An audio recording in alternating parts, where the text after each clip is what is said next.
बिस्मिल्लाहिर्रहमानिर्रहीम। अस्सलाम वालेकुम।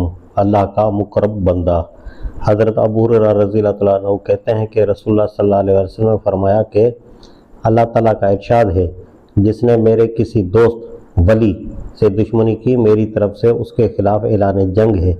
मुझे अपने बंदे की महबूब तरीन चीज़ उसका वो फ़ैल जो मैंने उसके ऊपर फ़र्ज़ किया है, और नवाफिल के ज़रिए मेरा बंदा बराबर मुझसे करीब होता चला जाता है, यहाँ तक कि मैं उसे मोहब्बत करने लगता हूँ, हत्ता कि मैं उसकी समात बन जाता हूँ जिससे वो सुनता है, मैं उसकी बसारत बन जाता हूँ जिससे वो देखता है, मैं उसका हाथ बन जाता हूँ जिससे वो काम अंजाम देता है, और उसका पाँव बन जाता हूँ जिससे वो चलता फिरता है। अगर वो मुझसे कुछ मांगेगा तो मैं उसको दूंगा, और अगर वो मुझसे पनाह मांगेगा तो मैं उसको पनाह दूंगा।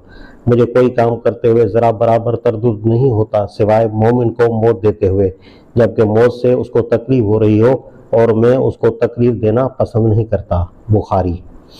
हज़रत अबू हुरैरा रज़ियल्लाहु तआला अन्हु एक हदीस कुदसी में बयान करते हैं कि रसूलुल्लाह सल्लल्लाहु अलैहि वसल्लम ने फरमाया कि अल्लाह ताला का इरशाद है कि जिसने मेरे किसी दोस्त से दुश्मनी की, मेरी तरफ से उसके खिलाफ ऐलान जंग है।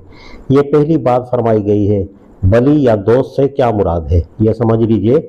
इस गलत फहमी में न रहिए कि वली के मायने किसी साहिब करामत हस्ती के होते हैं जो आपके दिल की बात आपको बता दे और हवा में उड़े, उसका कोई काम फितरी तरीके से होता ही न हो, हर वक्त उससे करामतें सादर होती रहे। वली की ये मायने नहीं है। कुरान मजीद को आप पढ़िए तो मालूम होता है कि एक मुखलिस मोमिन जो अल्लाह ताला की ठीक ठीक बंदगी करता है और साले ज़िंदगी बसर करता है, वो खुदा का वली है। हर साले आदमी जो अखलास के साथ मोमिन है और पाक ज़िंदगी बसर करता है, वो वली है। लिहाजा अल्लाह ताला के इरशाद को जो शख्स मेरे किसी वली के साथ दुश्मनी करे, मेरी तरफ से ऐलान जंग है का मतलब ये है कि मेरे दोस्त का दुश्मन मेरा दुश्मन है। दूसरे लफ्ज़ों में वो महज मेरे दोस्त का दुश्मन नहीं है, बल्कि मेरे साथ दुश्मनी है। अल्लाह के वली के साथ दुश्मनी की दो शक्लें हो सकती हैं। एक शक्ल ये है कि आदमी उसके दीन और उसकी फलाह और उसकी पाकीज़गी की वजह से उसका दुश्मन है। इस वजह से उसका दुश्मन है कि ये कमबख्त सच्चा मोमिन क्यों है, ये सारे ज़िंदगी क्यों बसर करता है और तकवा से क्यों काम लेता है, ये मेरी खातिर झूठी शहादत देने क्यों नहीं जा रहा, ये मेरी खातिर बेईमानी क्यों नहीं करता, ये मेरी साजिशों में क्यों शरीक नहीं होता, जिससे मैं अपना ईमान बेचता हूँ ये भी क्यों नहीं बेचता।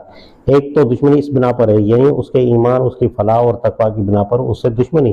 दुश्मनी की दूसरी शक्ल इसके साथ ये हो सकती है कि कोई शख्स अपनी ज़ाती अगराज के लिए किसी मोमिन को तकलीफ देना चाहता हो और उसके हुकूक मारना चाहता हो, इस वजह से उसका दुश्मन हो गया हो। दोनों शक्लों में जो शख्स भी अल्लाह के किसी दोस्त यानी एक सच्चे और साले मुसलमान के साथ दुश्मनी करता है, तो वो दुश्मनी सिर्फ उस शख्स के साथ ही नहीं करता, बल्कि अल्लाह ताला के साथ भी दुश्मनी करता है, और अल्लाह ताला की तरफ से उसके खिलाफ ऐलान जंग है।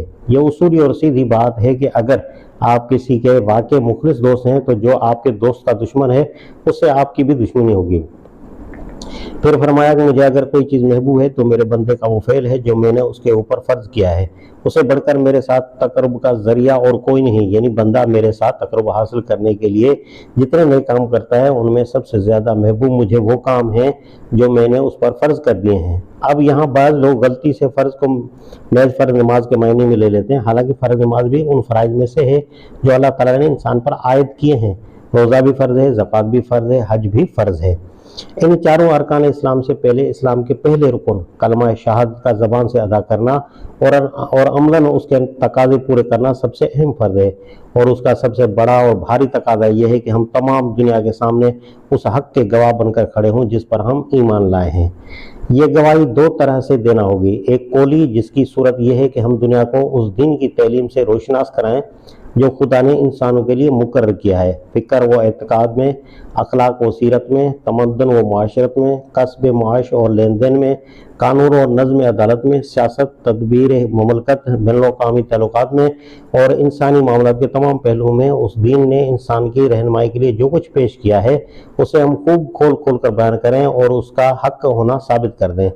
दूसरे अमली गवाही या शहादत, उसका मतलब ये है कि हम अपनी ज़िंदगी में उन उसूलों का मुज़ाहरा करें जिनको हम हक़ कहते हैं। दुनिया सिर्फ हमारी ज़बान से उसकी सदाकत का जिक्र न सुने, बल्कि अपनी आँखों से हमारी ज़िंदगी में उनकी खूबियों और बरकतों का मुशाहिदा करे। इस शहादत का हक़ सिर्फ इस तरह अदा हो सकता है कि हम फ़र्दन भी और कौमी हिस्से से भी अपने दीन की हक़ानियत पर मुजस्सम शहादत बन जाएँ। اور दुनिया हमारे शख्सी और कौमी किरदार में इस बात का सबूत पा ले कि जिन उसूलों को हम हक कहते हैं वो वाकई हक हैं और उनसे फिल वाकई इंसानी ज़िंदगी असला और आला व अरफा हो जाती है। इसी तरह हर वो चीज़ जिसका अल्लाह ताला ने हुक्म दिया है कि तुम ये करो, वो फ़र्ज़ है, और जिन चीज़ों को अल्लाह ताला ने इंसान पर फ़र्ज़ कर दिया है उनसे बढ़कर उससे करीब होने का और कोई ज़रिया नहीं। यानी आप नवाफिल चाहे कितने ही अदा करते रहें, लेकिन फ़राइज़ से अगर आप गाफिल हैं तो अल्लाह से कुर्ब का इम्कान नहीं। गोया पहली चीज़ फ़राइज़ की अदायगी है। अगर बंदा फ़राइज़ ही अदा न कर रहा हो तो फिर अल्लाह ताला से नवाफिल के ज़रिए तक़र्रुब का कोई सवाल पैदा ही नहीं होता। अल्लाह ताला का इरशाद है कि मुझे सबसे ज़्यादा महबूब फ़राइज़ हैं। ज़ाहिर बात है कि अगर फ़राइज़ सबसे अहम ना होते तो अल्लाह ताला उनको फ़र्ज़ ही क्यों करता। और जो बंदा फ़र्ज़ अदा नहीं कर रहा है उसके मायने ये हैं कि उसके अंदर हकीकत में बंदगी मौजूद नहीं है। और अगर सिर्फ नवाफिल अदा कर रहा है तो वो अपनी मर्ज़ी का बंदा है। अगर खुदा का बंदा होता तो जिस चीज़ को उसने फ़र्ज़ किया है उसको सबसे पहले अदा करता।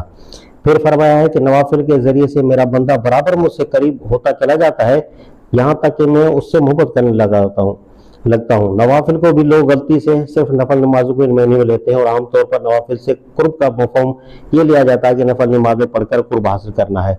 हालांकि नवाफिल असल में उन तमाम नेकियों को कहते हैं जो फ़र्ज़ से ज़ायद हैं और जिन्हें बंदा अपनी रजामंदी और रजा और रग़बत से अज़ खुद करे। मसलन ज़कात जो आप पर फ़र्ज़ है, अगर वो आप बाकायदगी से निकाल देते हैं गोया आपने फ़र्ज़ अदा कर दिया।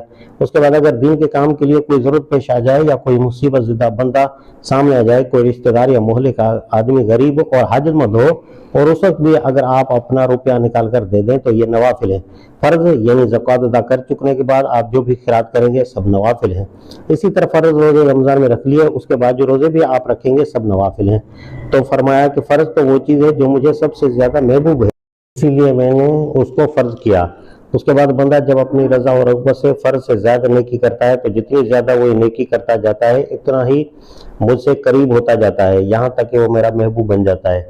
फिर फरमाया कि जब मैं अपने बंदे से मोहब्बत करने लगता हूँ तो नौबत यह आ जाती है कि मैं ही उसकी समात बन जाता हूँ जिससे वो सुनता है, और मैं ही उसकी बीनाई बन जाता हूँ जिससे वो देखता है, और मैं ही उसका वो हाथ बन जाता हूँ जिससे वो सारे काम अंजाम देता है, और मैं ही उसका वो पाँव बन जाता हूँ जिससे वो चलता फिरता है।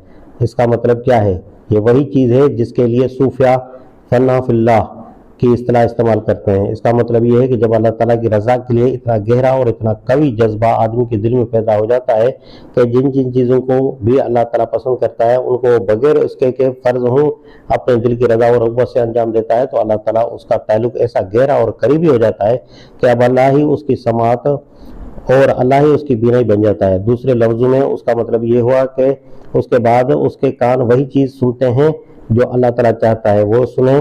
कोई ऐसी चीज़ जो उसे नापसंद है उसके कान वो सुनने के लिए तैयार नहीं। उसे गाना नापसंद है तो वो गाना सुनने नहीं जाएगा, उसे गालियाँ नापसंद है तो वो गालियाँ रग़बत से नहीं सुनेगा।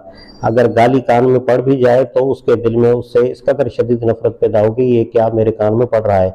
इसी तरह बंदा वही सुनना पसंद करे जो अल्लाह को पसंद है, और जो चीज़ अल्लाह को नापसंद है उसको सुनना पसंद नहीं करेगा। इसी तरह फरमाया कि मैं उसकी बीनाई बन जाऊँगा, यानी मेरी निगाहों से वो हर चीज़ देखेगा।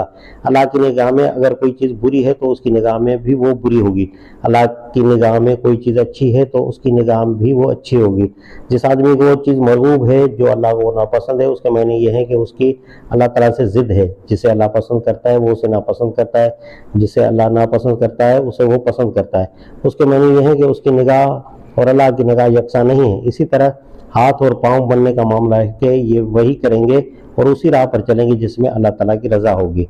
उसके बाद फरमाया कि बंदा मुझसे मांगेगा तो मैं उसको दूंगा, वो मुझसे पनाह मांगेगा तो मैं उसको पनाह दूंगा। फिर फरमाया कि और कोई काम करते हुए मुझे तरद्दुद नहीं होता मगर मोमिन को मौत देते हुए, जबकि मौत से उसको तकलीफ हो रही हो, मगर मौत दिए बगैर चारा नहीं, क्योंकि इस दुनिया में कोई भी हमेशा के लिए पैदा नहीं किया गया। मोमिन के लिए हमेशा की ज़िंदगी आखिरत में है और वहाँ उसका जाना ज़रूरी है। इस वजह से मौत तो मैं उसे दे देता हूँ मगर मुझे अपने मोमिन बंदे की ये तकलीफ पसंद नहीं है। ये गोया अल्लाह ताला की मोहब्बत की इंतहा है जो इन अल्फाज में बयान की गई है। इस हदीस में ये बताया गया है कि अल्लाह ताला से करीब होने के ज़राए क्या हैं और करीब होने के ज़राए यानी फ़राइज़ और नवाफिल के ज़रिए किस तरह कुर्ब इलाही हासिल होता है, और उसके नतीजे में जब बंदा अल्लाह का महबूब बन जाता है तो फिर उसकी क्या कैफियत होती है।